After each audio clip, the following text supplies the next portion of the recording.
Welcome to Thoughts on the Market. I'm Seth Carpenter, Morgan Stanley's Global Chief Economist, along with my colleagues bringing you a variety of perspectives. Today, I'll be talking about the current interest rate cycle and the parallels we can draw from the 1990s.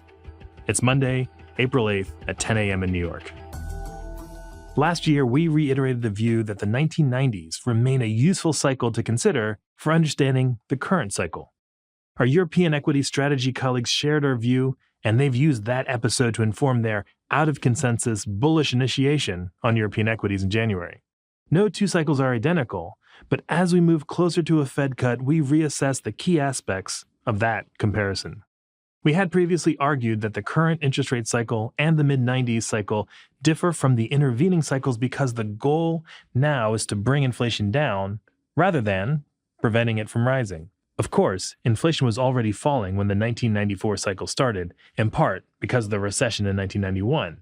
This cycle, because much of the inflation was driven by COVID-related shocks like supply chains for consumer goods and shifts in housing for shelter inflation started falling rapidly from its peak before the first hike could have possibly had any effect. In recent months, our economic growth forecasts have been regularly revised upward, even as we have largely hit our expected path for inflation. A labor supply shock appears to be a contributing factor that accounts for some of that forecast deviation, although fiscal policy likely contributed to the real side strength as well. Supply shocks to the labor market are an interesting point of comparison for the two cycles. In the 1990s, labor force growth was still benefiting from this multi-decade rise in labor force participation among females. The aggregate labor force participation rate did not reach its peak until 2000. Now, as we've noted in several publications, the surge in immigration is providing a similar supply-side boost, at least for a couple of years.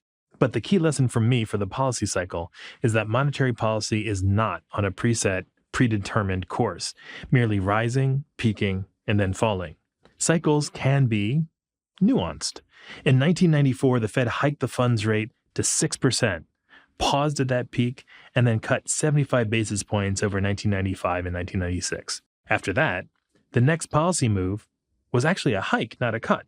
Currently, we think the Fed starts cutting rates in June, and for now, we expect that cutting to continue into next year. But as our U.S. team has noted, the supply-side revisions mean that the path for policy next year is just highly uncertain and subject to review. From 1994 to 1996, job gains trended down, much like they have over the past 2 years. That slowing was reflective of a broader slowing in the economy that prompted the Fed to stop hiking and partially reverse course. So, should we expect the same now, only a very partial reversal? Well, it's too soon to tell, and as we've argued, the faster labor supply growth expands both aggregate demand and aggregate supply, so a somewhat tighter policy stance could be appropriate.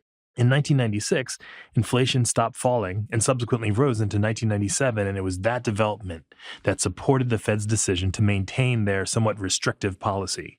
But we can't forget, afterward, inflation resumed its downward trajectory with core PCE inflation eventually falling below 1.5%, suggesting that that need to stop cutting and resume hiking, well, probably needs to be re-examined. So no two cycles match, and the comparison may break down.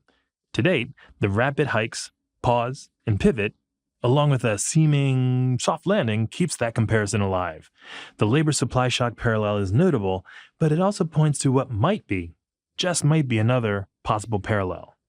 In the late 1990s, there was a rise in labor productivity, and we've written here many times about the potential contributions that AI might bring to labor productivity in coming years. Thanks for listening. If you enjoy the show, please leave us a review wherever you listen to podcasts, and share thoughts on the market with a friend or colleague today. The preceding content is informational only and based on information available when created. It is not an offer or solicitation, nor is it tax or legal advice. It does not consider your financial circumstances and objectives and may not be suitable for you.